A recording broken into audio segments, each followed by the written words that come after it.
Em nome do Pai, do Filho e do Espírito Santo. Amém. Vinde, Espírito Santo, enchei os corações vós fiéis e acendei em nós o fogo do vosso amor. Enviai vosso Espírito e tudo será criado, e renovareis a face da terra. Oremos. Ó Deus, que instruíste os corações dos vossos fiéis com a luz do Espírito Santo, fazei que apreciemos retamente todas as coisas, segundo o mesmo Espírito, e gozemos sempre de sua consolação, por Cristo Senhor nosso. Amém. Nossa Senhora, Mãe do Infinito Amor, rogai por nós. Olá pessoal, sejam bem-vindos no nosso canal mais uma vez. Nessa noite de hoje, neste dia de hoje, a gente quer falar sobre o servo de Deus, Guido Schaeffer, um candidato que está em processo de canonização, como a gente sabe, do Rio de Janeiro, brasileiro, carioca, da Zona Sul. Antes de mais nada, o livro que a gente vai utilizar para conversar sobre o Guido é O Anjo Surfista, de Manuel Aroca, este livro aqui. Tá? Na internet vocês encontram com facilidade, nos sites, enfim. Tem alguns outros livros também, como escrito pelo Padre Jorjão, que foi seu diretor espiritual. Aqui eu tenho uma pequena relíquia dele, de um pedaço da roupa dele, a roupa de religioso que ele utilizava, que eu ganhei, quero também com essa conversa de hoje prestar tributo à irmã Márcia, uma amiga querida, que era amiga do Guido e que me falava sempre muito dele, era amiga pessoal da mãe do Guido e conviveu e me falou muito sobre ele, me deu esse livro, me deu essa relíquia.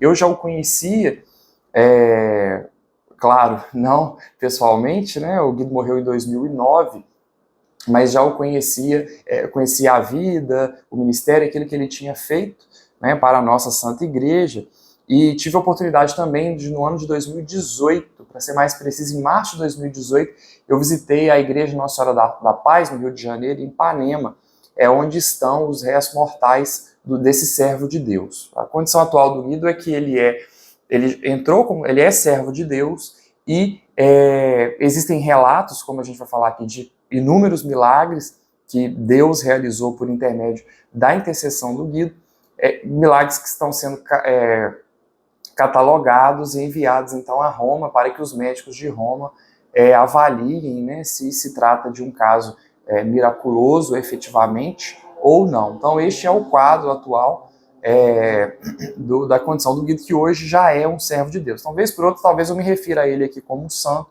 né, mas ainda não foi canonizado, já é servo de Deus, vai entrar então para beatificação e para canonização, caso esses muitos milagres aí consigam confirmar que algum deles efetivamente tem um caráter sobrenatural, inexplicável.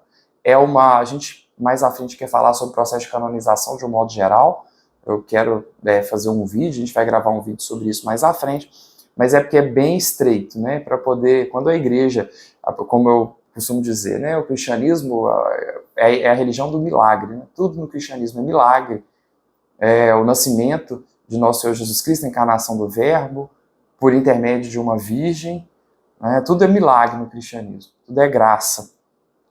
Mas a igreja, graças a Deus, é extremamente séria com essa questão dos milagres, então é bem difícil, né, constatar esse caráter tão sobrenatural assim. Se a Igreja Católica falou que foi milagre, pode ter certeza que é.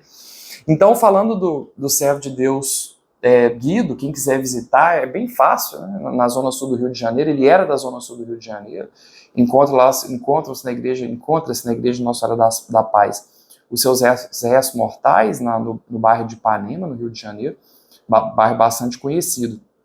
E o Guido ele nasceu no ano de 1974, em 22 de maio, não nasceu no Rio de Janeiro, nasceu em Volta Redonda, mas viveu a sua vida aí no Rio de Janeiro.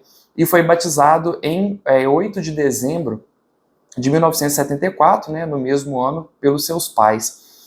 Nazaré, a sua mãe, o pai tinha o mesmo nome dele, que também era Guido, o pai de Guido era médico, patologista, a mãe tinha uma formação como professora, mas não exerceu, se não me engano, ela tinha feito letras e ainda acabou não exercendo porque ficou para tomar conta da família. O Guido tinha 2 irmãos, uma irmã e um outro irmão. E o Guido era, desde criança, uma criança muito agitada, como se dizia dele, que agitado no sentido de que brincava, gostava muito de brincar, estava sempre brincando de bola, andando de bicicleta, enfim, uma criança bastante agitada, como é próprio de uma criança. E como o padre Jorjão dizia dele, né, que ele era um rapaz normal, que gostava de mar, de surf, alegre, um rapaz típico de Copacabana. Quando eu visitei, fui ao Rio de Janeiro e tive a oportunidade de visitar, e eu sempre, nessa perspectiva, me perguntando, né, me perguntando e perguntando a Deus, Senhor, o que o Senhor quis dizer a nós, dando-nos, né, um santo, como eu disse, vou tratá-lo como santo aqui nesse vídeo, o que o Senhor, ou pelo menos um servo de Deus, mas o que o Senhor quis, né, nos dando uma vida como a vida do Guido. E algo bastante curioso, um rapaz bonito, um rapaz inteligente, o Guido faz medicina, se torna médico, de uma família de uma condição social boa, que namorava uma moça muito bonita, né, que era dentista, que também tinha uma situação, uma condição também muito boa, que viviam lá na igreja, etc., mas que largou tudo para se tornar padre, para ajudar os pobres, tinha uma relação muito profunda com os pobres. Então, isso chama bastante atenção. O meu diretor espiritual conheceu também o Guido, eu conheci algumas pessoas que conheceram ele, sempre perguntava como ele era, e uma coisa muito interessante é que meu diretor espiritual disse a mesma coisa do diretor dele, né? Que é o padre Jorjão. Eu conheci também, tive a oportunidade de me confessar com ele, lá na Igreja Nossa Senhora da Paz, e ele diz que era um rapaz normal. Isso é muito interessante, nós já falamos nesse canal sobre São João da Cruz, nós já falamos nesse canal sobre Santa Gema Galgani, já falamos sobre Santa Teresa, são santos na história da Igreja imensos. E curioso, é interessante, porque às vezes para nós que somos ainda tão pequenos espiritualmente, eu pelo menos preciso falar por mim, ver uma vida tão grandiosa como desses grandes santos da igreja, às vezes causa até uma certa perturbação, até certo ponto ser salutar, depois deixa de ser. Então precisamos ficar atentos em relação a isso, porque eles têm um chamado muito grande. E apesar de toda a beleza da vida do Guido, era um rapaz normal, um rapaz comum, que andava de bicicleta, que gostava de surfar, enfim. E essa, entre aspas, normalidade do Guido chama sempre muita atenção, essa questão de ser surfista, né, naquela perspectiva, um santo pode ser surfista. Na Jornada Mundial da Juventude aqui no Brasil ele foi bastante lembrado, né, foi colocado, se não me engano, como um dos patronos na época, e isso chama bastante atenção, com a relação que ele tinha com o mar, muito interessante, mas que é possível ser santo dentro da perspectiva de uma vida comum, de uma vida normal. Esses grandes santos da igreja são, entre aspas, exceções, no sentido de que tem uma missão muito específica, uma missão muito especial, mas como a própria palavra de Deus nos diz, o Concílio Vaticano também, II, nos afirmou, e nós sabemos, Santa Teresa também nos disse isso, que a santidade é para todos. E a gente precisa graduar e compreender as diferenças entre nós, a diferença de missão entre nós. É impossível comparar a missão de Santa Teresa com Santa Gema, com a missão do Guido, com a missão que Deus tem para a sua vida, com a missão que Deus tem para a minha vida. Diz São Tomás de Aquino, as pessoas podem ser santas de acordo com o grau de dignidade que elas recebem. Então, obviamente, ainda que um dia, se Deus fizer uma grande intervenção, e vamos supor, eu morra santo, né? Nesse caso, nesse aspecto, o grau de dignidade que eu recebi é muito menor que o grau de dignidade do Guido, ou de Santa Gema, ou de Santa Teresa. Então, existem essas graduações de santidade de acordo com uma missão específica que essas pessoas receberam. E acredito eu que a vida do Guido, como a gente vai conversar aqui, nos ajuda nisso, a entender que dentro da nossa realidade, entre aspas, da nossa normalidade, o Guido viveu muitas coisas grandiosas aqui, mas nada que se compare à Santa Gema, que sangrava pelos 7 estigmas de Cristo. Era um rapaz normal, um rapaz comum, né? Muito especial, obviamente, mas um rapaz comum. Então, essa compreensão, termos santos assim, é muito salutar, porque é um exemplo mais palpável, um exemplo mais próximo. O Guido morreu em 2009, no Rio de Janeiro, né? Um santo carioca, se for proclamado santo. Então, digamos assim, essa normalidade do Guido, ela nos ajuda muito para a gente poder compreender a santidade. Há uma dificuldade muito grande em ser santo, obviamente, por vários motivos, e há uma dificuldade muito grande de encarnar uma palavra, uma doutrina, uma lei, é algo abstrato. Agora, você trazer aquilo para a sua vida, existe um abismo muito grande entre aquilo que eu leio, as várias interpretações que eu posso ter, por exemplo, de um trecho das Sagradas Escrituras, e como eu vou adequar e trazer aquilo para a minha vida, na minha condição pessoal. Então a gente tem que tomar muito cuidado com o fundamentalismo, por exemplo, religioso, que nos atrapalha de ter uma verdadeira compreensão da palavra. Como a gente já falou sobre a questão da adoração das imagens, algumas pessoas pegam o trecho em que Deus proíbe imagem, naquele contexto ali do bezerro de ouro que foi fundido, para dizer que Deus não queria imagem de nenhum modo. É um fundamentalista, no conceito de Eric Wegelin, é um fundamentalista que lê aquilo ali e tenta, e acredita sem entender do que na verdade se trata. Eric Wegelin diz que isso é um fundamentalista, uma pessoa que lê uma frase, uma sentença, e acredita naquilo ali sem saber o que na verdade significa. Então, essa compreensão de uma doutrina, uma palavra, essa compreensão daquilo que está escrito e trazer isso para a nossa vida, existe um abismo muito grande. Mas na Igreja Católica, além da doutrina, além de todas as regras e tudo aquilo que a Santa Igreja nos ensina, nós temos os santos, graças a Deus nós os temos. Porque, na verdade, a santidade não é uma abstração, uma ideia, mas é uma coisa real. E nós temos exemplos reais, de pessoas reais e de pessoas como o Guido comuns, que, diferentemente da maioria, resolveram ir por um caminho de santidade e se santificaram e ajudaram outras pessoas no processo de santificação. Então, o exemplo do Guido nos ajuda muito disso. Uma pessoa normal, assim como eu, provavelmente assim como você, que não temos os estigmas da paixão, que não recebemos aparições particulares de Nossa Senhora, mas que apesar da nossa normalidade, temos um convite verdadeiro e sério à santidade, e dentro da simplicidade da nossa vida, das pequenas missões que o Senhor nos dá todo dia, somos convidados a traçar, então, um caminho de santidade. Então, esse é o Guido, né? Era aí, a princípio, um rapaz, como eu disse, novo, bonito, atraente, com muitas mulheres ali ao entorno, de uma situação financeira muito boa. Pecou no início da sua vida, a gente pode comparar nesse aspecto aí a um Agostinho, talvez. O Guido se envolveu naquela adolescência ali, na juventude, em bebedeiras, chegou a conhecer a maconha. O autor não deixa muito claro isso, mas teve um outro namoro, talvez não nos padrões católicos, ele afirma que é um namoro sensual, ficou um pouco subentendido como ele vivia esse namoro, mas que viveu aí muitos pecados. Houve um tempo em que o pai dele, por exemplo, ele mentiu para os pais, né? O pai dele não queria que ele andasse de moto de nenhum modo, né? E ele falou: não, papai, eu não vou andar de moto. E aí o pai dele um dia na rua vê o Guido andando na moto de um amigo. Era um rapaz vaidoso, enfim. E aí é interessante, a mãe relata, a dona Nazaré, que ele teve um sonho quando criança em que Jesus aparecia para ele, era pequeno. Jesus aparecia para ele e disse a ele que ele iria falar, para ele prestar muita atenção na missa, que ele iria falar de Jesus para os amiguinhos dele. E aí, no momento, a mãe, né, a dona Nazaré, parece que ele estava meio que chorando, enfim, fez um barulho estranho, falou: o que está acontecendo, meu filho? E ele disse: mamãe, eu acabei de ouvir Jesus, né? Eu sonhei com Jesus, eu vi Jesus, ele era lindo, lindo, lindo, lindo. E ele disse que eu falaria dele para os amiguinhos, que era para eu prestar muita atenção naquilo que o padre iria então me dizer. Dizia então na missa.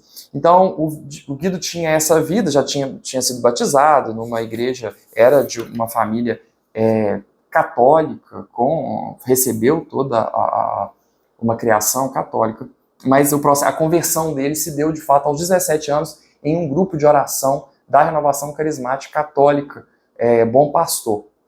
E você pode perceber, durante a vida do Guido, uma espiritualidade muito voltada para aquilo que é a renovação carismática. de orar pelas pessoas, ele coordenou o grupo de oração também. Nesse processo aí, ele rezava pelas pessoas, sempre tinha muito isso, ele exercia muito o ministério a profissão de médico associado a um trabalho missionário, visitava os doentes e rezava, pedia os doentes conversava com os doentes, mas também rezava por eles. Então você pode perceber que ele tem uma espiritualidade muito marcada pela renovação carismática católica, onde ele fez efetivamente esse seu processo, né, digamos assim, esse processo de conversão. Em 91, o Guido entra para a Faculdade de Medicina, Souza Marques, e aí em 98, o padre Jorjão, que era seu diretor espiritual, pede ele para que ele funde um grupo de oração. E aí ele ficou com um pouco de conflito, porque ele não sabia porque uma pessoa que é médica, que estuda medicina, enfim,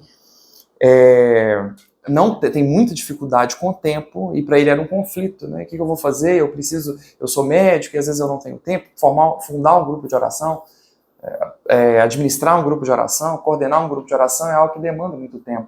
E aí ele teve uma experiência em oração, e aí Jesus disse a ele, né, vai formar o grupo de oração, que da tua medicina cuido eu. E aí na igreja Nossa Senhora da Paz, ele cria um grupo de oração, né, chamado Fogo do Espírito Santo, e aí começa toda essa sua ação missionária. Muita gente começa a ir nesse grupo de oração e arrastava uma quantidade importante de jovens, e muitas pessoas tinham experiência naquele local, e o Guido pregava, o Guido orava para que as pessoas fossem curadas e libertas, as pessoas eram curadas, as pessoas eram libertas, e ele continuou, então, ele faz residência, então, na Santa Casa.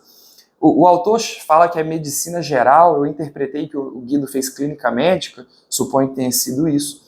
Ele passou em 3 hospitais diferentes, mas optou pela Santa Casa, porque a Santa Casa só atende os pobres, então ele queria ficar mais perto dos pobres e voltar à sua vida, voltar ao seu ministério, à sua profissão, para cuidar dos mais pobres. E ele, enfim, fazia residência e lá também teve uma participação brilhante na residência e ajudava muito e cuidava dos doentes como médico, mas também conversava com eles, rezava por eles, e enfim, um trabalho muito grande, vivendo então essa dedicação aos pobres. E ele se juntava então às vezes umas irmãs de caridade, e ia para Lapa, ia para regiões de perigo ali no Rio de Janeiro para ver os pobres. Então abraçava os pobres, beijava os pobres, colocava os pobres no colo, lavava a ferida dos pobres, cuidava dos pobres na rua, enfim, tinha um olhar muito evangélico, um verdadeiro olhar para o pobre, não um olhar como no mundo de hoje, voltado para a política ou para interesses de luta de classes, mas esse verdadeiro amor evangélico aos pobres. Então Guido era apaixonado pelos pobres e cuidava deles e queria estar com eles e queria então ajudá-los, ia em locais difíceis, em favelas, para poder estar com eles, os abraçava, os beijava, e tinha um relacionamento de muito amor mesmo com essa parcela, então, menos favorecida da população. Ele lê um livro que o marca muito, que é O Irmão de Assis, sobre a vida de São Francisco, e ali ele tem mais uma experiência, né, em que Deus diz para ele, levanta-te e serás sacerdote da minha igreja. E aí ele recebe então o chamado para ser padre. Lembrando que nesse contexto aqui o Guido era um rapaz que era médico, que tinha feito já a sua residência, com o namoro, que tinha noiva, namoro não, tinha uma noiva, o casamento estava marcado, se não me engano não, no dia de Nossa Senhora Aparecida seria o casamento, 12 de outubro daquele ano, e o Guido então termina o namoro porque ia ser sacerdote, porque Jesus chamou o Guido para ser sacerdote. Então ele termina esse namoro. Isso não foi muito bem aceito, nem mesmo pela mãe, que era uma mulher espiritual. Ela tenta argumentar, mas Guido, você já faz um trabalho muito bonito, você já ajuda muitas pessoas, você pode ser um exemplo de família, e etc, etc, mas ele se sentia chamado, ele se sentia convidado a se tornar padre, ele queria dar tudo para Deus. E era também aí, né, como E aí tem, né, essa dificuldade aí, as pessoas não compreendem bem. Ele até para de ir, né, um tempo no grupo de oração, porque a moça com a qual ele era noivo sofreu muito, e aí não conseguia vê-lo, enfim, sofreu bastante. Então ele para um pouco de ir neste grupo de oração especificamente, para não estar com ela, para ajudá-la nesse processo de desligamento dessa relação, que dali pouco tempo se tornaria um casamento, mas que veio a terminar porque o chamado de Deus para ele era outro, ele sentia chamado a uma outra coisa. O Padre Paulo tem não chega a ser uma aula, é uma pregação que ele fala sobre o Guido, ele conheceu o Guido também, e só para exemplificar como o Guido era uma pessoa também de muita oração, como obviamente é comum, regra dos santos de um modo geral, é que ele rezava muito, e o Padre Paulo diz que celebrou uma missa, e aí a missa era 7 horas da manhã, o Guido fez ação de graça até meio-dia, e que ali ele pôde perceber a santidade daquele rapaz. E aí ele entra para o seminário. Só que o trabalho do Guido como médico era um trabalho tão bonito que as pessoas começam a se... a igreja, o padre responsável na época, ficou um pouco incomodado e queria que ele fizesse uma associação do trabalho que ele tinha como médico com o trabalho com a vida de seminário. Então eles acordaram com ele o seguinte: olha, você vai fazer filosofia, você vai ficar meio turno no seminário fazendo filosofia. E aí depois ele fez então os anos de filosofia e terminou filosofia e passou para teologia. Ele fez mais 2 anos de teologia. Esses 5 anos, o Guido, durante um período, ia para o seminário estudar, durante outro período ia para a Santa Casa cuidar dos pobres e ser médico lá e também rezar por eles e fazer aquele trabalho mesclado de missionário e profissional da saúde. E aí ele continua, então, nesse processo, até que os 2 últimos anos de teologia, ele, então, é convidado, ele vai para o seminário para ficar só no seminário. E aí ele fica integralmente, e aí vai deixar, né, ali a Santa Casa, com o objetivo de se dedicar mais ao seminário.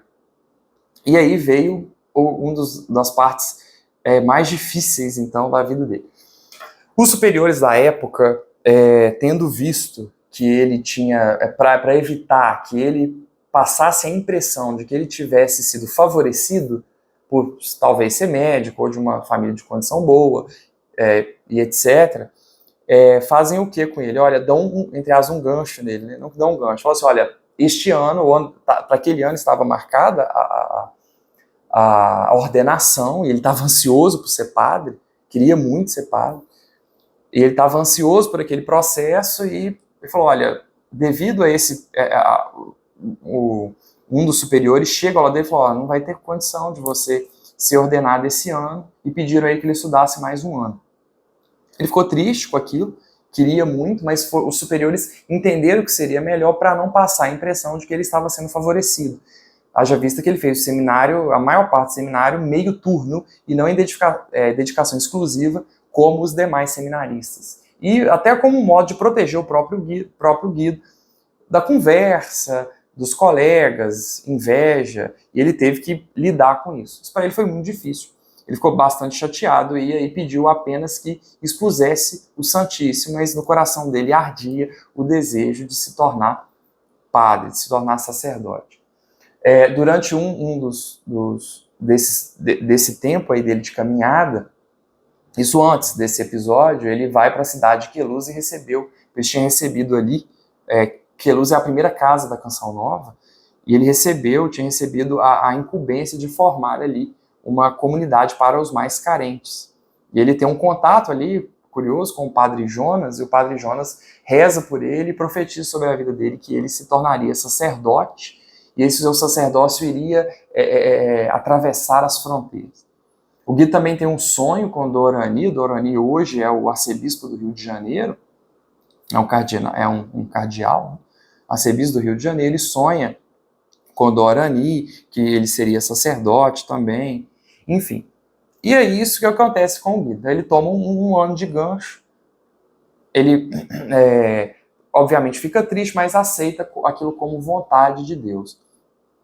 Ele recebe um convite da igreja, dos superiores, para ir a Roma, para estudar esse 1 ano em Roma, com o objetivo de ele misturar, então, os seus estudos voltados para a medicina e para questões da igreja, como questões voltadas para aborto, anticoncepcional, essas coisas que envolvem medicina e envolvem também uma questão moral da igreja. E ele não. Eu não quero, porque eu quero ficar com os pobres e evangelizar. Essa é a minha vontade. Então eu quero ficar aqui no Rio de Janeiro para ficar com os pobres. Não quero ir para Roma. Daí a gente percebe esse grande amor dele pelos pobres. No meio desse processo, são muitos relatos de pessoas pelos quais ele rezava, que ia desde uma palavra de ciência até milagres mesmo. Uma mulher uma vez estava muito angustiada, sem conversar com ninguém, com a cara fechada, e ele chegou para conversar com essa mulher, e aí a mulher não dava confiança para ele, e ele disse: olha, Deus me disse que você fez um aborto. E aí aquela mulher já começou a chorar ali, porque realmente ela tinha feito um aborto. E aí ela então se abriu com ele, e aí veio todo o processo de melhora, enfim. Inúmeras as conversões de pessoas que passaram a ir à igreja, que largaram vícios depois dele, da conversa dele, dos conselhos que ele dava, até mesmo o porteiro de onde ele morava parou de beber depois que por causa dele, né, o porteiro dizia assim, porque ele falava de Jesus para ele, etc. Então, o livro, né, O Anjo Surfista, que é a referência nossa de hoje, chega a ser cansativo, a quantidade de pessoas que referem melhoras, conversões, curas, a partir da intercessão, da oração do Guido. Até mesmo coisas mais extraordinárias, como, por exemplo, na Santa Casa tinha um homem que tomou um tiro, um policial tinha tomado um tiro devido a um tiroteio com bandidos, e aí ele estava paraplégico. O Guido segurou na mãozinha dele e disse: levanta-te e anda, e o homem saiu andando, e o homem foi curado. Então, varia muito, mas tem milagres de todos os tipos e gostos aqui. Situações de libertação, o Guido, como o autor diz, tinha Ministério de Cura e Libertação. Então, foram muitas pessoas que foram curadas, foram libertas. Uma mulher, por exemplo, um dia ele estava fazendo um atendimento, ia atendendo as pessoas, ele pediu 1 minuto porque ele ia rezar o Ângelus no meio-dia. E aí, quando ele começou a rezar o Ângelus, uma mulher tem uma manifestação e ela tinha 7 demônios. E aí rezou por ela, precisou rezar muito, a situação não era boa, precisou rezar muito, e aquela mulher, pela graça de Deus, foi liberta. Então, muitos testemunhos de libertação, muitos testemunhos de cura, muitos testemunhos de conversão, como é próprio da vida de santo. Você vê aquela parábola do Evangelho em que é um grãozinho de mostarda que morre, que é plantado e vira uma árvore imensa. Você vê que uma pessoa sozinha não consegue fazer tanto. É uma ação de Deus ao lado de um homem comum, mas que disse sim a Deus, que foi mais generoso na sua relação com Deus. E aí, o Guido, todo aquele sofrimento, mas resignado, aceitando aquilo que tinha acontecido, sem demonstrar revolta, apenas tristeza por conta daquele sonho que ele estava há 8 anos se preparando, e aí ele ia ter que esperar mais 1 ano para se tornar sacerdote. No dia do trabalho, em 1º de maio de 2009, os seminaristas, então, são liberados para passar o dia com a família. O Guido pega, então, o ônibus e vem para estar com a família. Era a despedida de solteiro do seu melhor amigo, e aí eles vão para a praia para poder surfar como despedida de solteiro. O Guido gostava muito de surfar, tinha uma relação muito boa com o mar, surfava muito bem, os amigos falavam que ele recebia então as melhores ondas, e etc. E o Guido dizia que se ele pudesse escolher uma maneira de morrer, ele queria morrer no mar. Ele dizia que Jesus foi o primeiro surfista, que ele foi o primeiro a andar sobre as águas. Carinhosamente ele se referia, fazia essa relação de Jesus com o surf. E aí o Guido vai surfar com esses amigos, vê uma onda muito grande, isso mexe, devido à onda, a prancha bate na cabeça do Guido, o Guido cai ali na água e se afoga, é levado para o hospital. E o Guido, então, falece. morreu Guido sem se cumprir as muitas profecias de que ele seria sacerdote. E aí foi uma comoção absurda, a igreja ficou lotada de gente, a igreja muito grande, aí ficou lotada de gente. O próprio Dom Orani, o arcebispo, preside, então, a missa de corpo presente, na presença do Jorjão, que era o seu diretor espiritual, na presença de muitas pessoas, e aí era aquela coisa, né? A igreja tinha gente muito rica, tinha gente muito pobre, que todas as pessoas gostavam muito do Guido e tinham tido uma experiência com Jesus a partir do ministério do Guido, que hoje eram pessoas melhores, referiam ser pessoas melhores, a partir do Guido, a partir da vida, a partir da história, a partir do testemunho dele. Aí foi uma grande comoção a missa, né? Muito bonita e muito triste também, mas, né, um grande homem ali. Uma coisa muito bonita, né? Um grande homem e provavelmente daqui a um tempo um santo. E aí uma coisa que me chamou bastante a atenção no escrito do padre Jorjão, que era seu diretor espiritual, ele faz referência àquilo que a dona Nazaré, a mãe do Guido, disse na missa de corpo presente do Guido, em que ela disse o seguinte: quando criança, apaixonado pelo mar, Guido queria ser salva-vidas. Quando adolescente, apaixonado pelo ser humano, queria ser médico. Quando jovem, apaixonado por Deus, quis ser padre. Guido sempre quis salvar vidas. É muito bonita essa história do Guido, esse amor absurdo ao próximo, esse amor absurdo aos mais pobres, e acima de tudo, esse amor absurdo a Jesus. Era um homem de muito amor. E por isso é um servo de Deus e provavelmente será, ao que tudo indica, vai ser canonizado. Então, foi uma comoção muito grande. O pai era um homem bastante rígido, e não aqui no livro, mas já escutei, né, um relato que o padre tinha dito que realmente o pai estava bastante sensibilizado com a morte dele, obviamente, mas segundo alguns relatos, o pai tinha dito que, olha, eu não conhecia o meu filho. O pai era bastante rígido e não tinha uma relação talvez tão estreita com ele, e viu ali, ficou espantado, tamanho o bem que aquele rapaz fazia ao próximo.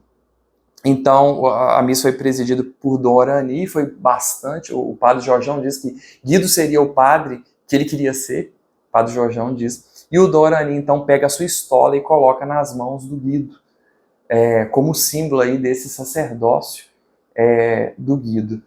E é muito curioso a gente tentar entender, então, uma perspectiva interessante, como eu falei, sobre a vida dele, é justamente o fato de ser uma pessoa normal, né? Deus, talvez na região mais famosa do Brasil, mais, entre aspas, favorecida do Brasil, um rapaz que tinha absolutamente tudo para viver uma vida comum, aquilo que seria uma vida nos padrões desse mundo, bonito, rico, inteligente, com uma situação financeira boa, com uma profissão boa, com uma namorada bonita, morando na zona sul do Rio de Janeiro.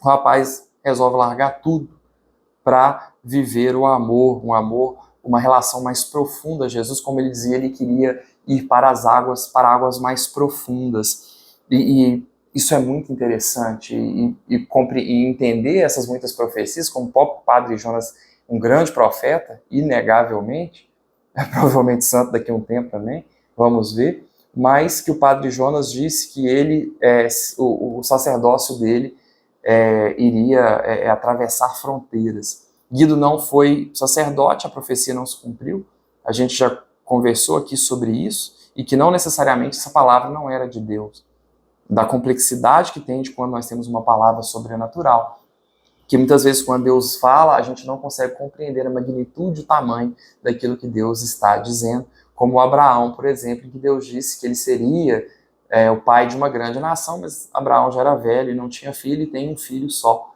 né? Na verdade 2 filhos, e aí tem que, durante um momento, Deus pede que Abraão abrisse mão desse único filho que ele tinha. Hoje a gente compreende que Abraão é pai de judeus, é pai dos cristãos, e é o patriarca também dos muçulmanos. Então a descendência de Abraão é imensa. Isso serve para a gente perceber a magnitude e o tamanho da palavra de Deus, que é muito maior do que a nossa capacidade de compreensão. Então, Guido aparentemente não virou sacerdote, mas Guido virou sacerdote. Virou sacerdote porque o sacerdote é o homem do sacrifício, aquele que oferece o sacrifício. E Guido ofereceu o maior sacrifício de todos a Deus, que é a própria vida. Sacrificou uma vida confortável, sacrificou um noivado, que seria um casamento, sacrificou uma família, algo totalmente legítimo, sacrificou a possibilidade de ter uma vida boa por amor a Jesus. Corria risco subindo e indo atrás dos pobres, em favelas e regiões perigosas, na Lapa, alguém que tinha tudo para ficar só naquele reduto ali da Zona Sul, ia então e saía, porque ele queria evangelizar, ele queria os homens, ele queria pescar homens, ele queria ser pescador de homens, ele queria os mais pobres. Então, é completamente interessante essa perspectiva de quem tudo tem, mas tudo devolve, tudo dá a Jesus, numa comparação aí meio que rudimentar à própria vida de São Francisco de Assis, que ele gostava tanto, mas que abandona uma condição boa para cuidar dos pobres, para cuidar daquilo que nosso Senhor o chamava. Então, Guido não foi sacerdote, isso foi um grande drama, uma grande tristeza para todo mundo, porque era grandioso, o sonho teria sido um grandioso sacerdote, mas na verdade Guido foi sacerdote. Guido ofereceu a Deus o maior sacrifício, que é a própria vida, e o seu exemplo de vida nos dá isso, nos dá esse exemplo de que nós precisamos ser também sacerdotes, de que nós precisamos oferecer a nossa vida em sacrifício a Deus, naqueles chamados que Deus tiver para nós. Não é que todos seremos religiosos, todos vamos largar as nossas profissões, as nossas casas, os nossos noivados, mas naquilo que Deus chamar, a gente vai. Deus chamou Guido, Guido foi. Se Deus nos chamar, nós também precisamos nos dispor, é de acordo com o chamado. Então, sejamos atentos e sensíveis, como o Guido foi, ao chamado de Deus para a sua vida. E foram muitas as graças e muitas as pessoas que tiveram a sua vida tocada através dele. E aí, para terminar, os relatos de cura, eu separei algumas coisas aqui mais extraordinárias. Depois da morte de Guido, uma criança tinha um tumor no cérebro, a mãe tinha tido um sonho que ela precisava entrar naquela igreja ali ela estava desesperada porque o filho estava com câncer. E aí essa mãe chega no Padre Jorjão, o diretor espiritual do Guido já tinha morrido. E aí diz, olha, eu sonhei que eu vim aqui nessa igreja, meu filho tem câncer, eu preciso de ajuda. O Padre Jorjão, o que eu posso fazer pela senhora? E eles tiveram inspiração, tinha um grupo de jovens ali, tiveram inspiração de rezar por ela, pedindo aí a intercessão do Guido. E aí, miraculosamente, o tumor da criança desaparece e a criança fica bem. Uma outra criança estava também doente, tinha uma criança, um bebê na verdade, acho que de 1 ano, tinha uma insuficiência cardíaca muito grave, e aí precisava de fazer então uma cirurgia. Ele chega então na igreja e dão o conselho para essa criança, na igreja do Guido, e dão a essa mãe o conselho de que ela rezasse durante 34 dias, 3 Ave-Marias, pedindo a intercessão do Guido para a cura dessa criança. 34 dias porque o Guido morreu com 34 anos. Seria então uma relação simbólica com os 34 anos de vida do Guido. E aí foram 3 dias, essa mulher rezou, e aí foi fazer os exames pré-operatórios para essa menina se operar. E o coração, adivinha, não tinha nada. Uma outra moça que estava para amputar a perna, rezaram, pediram a intercessão do Guido, e ela não precisou de amputar a perna. Uma irmã conhecida do Guido, irmã Caritas, foi dado o diagnóstico de diabetes mellitus, e aí mais à frente refizeram os exames, ela rezou pedindo a intercessão do Guido, fizeram os exames, e adivinha, o diabetes foi curado. Então são muitos relatos, não vou falar para não ficar cansativo, porque foi muita gente que esse homem conseguiu arrastar para Jesus. O corpo do Guido se encontra na igreja Nossa Senhora da Paz, para quem quiser visitar, e o Guido serve para a gente como um exemplo de uma pessoa normal, que foi sensível ao chamado de Deus, que é um chamado para todos nós, a princípio, que é o chamado à santidade. Guido foi médico, Guido quis ser padre, mas a vocação de Guido não era ser padre, a vocação de Guido não era ser médico, e não era salvar-vidas como ele queria ser na infância, e nem era a vocação sufista. A vocação de Guido era ser santo. E essa é a vocação que Deus tem para cada um de nós. Então, independente do seu estado de vida, se você vai casar ou não, ter 3 filhos ou filho nenhum, independente da sua profissão, onde você está e que Deus te plantou é onde você deve florescer. Sejamos atentos, fiquemos alertas, sejamos sensíveis ao chamado de Deus e cumpramos a vontade dele, exemplo de nossa Mãe Maria Santíssima, que nos diz: eis a escrava do Senhor, faça em nós, faça em mim, segundo a tua vontade. A vocação de Guido era ser santo. A nossa vocação é a santidade. Glória ao Pai, ao Filho e ao Espírito Santo, como era no princípio, agora e sempre. Amém. Servo de Deus Guido Schaffer, rogai por nós.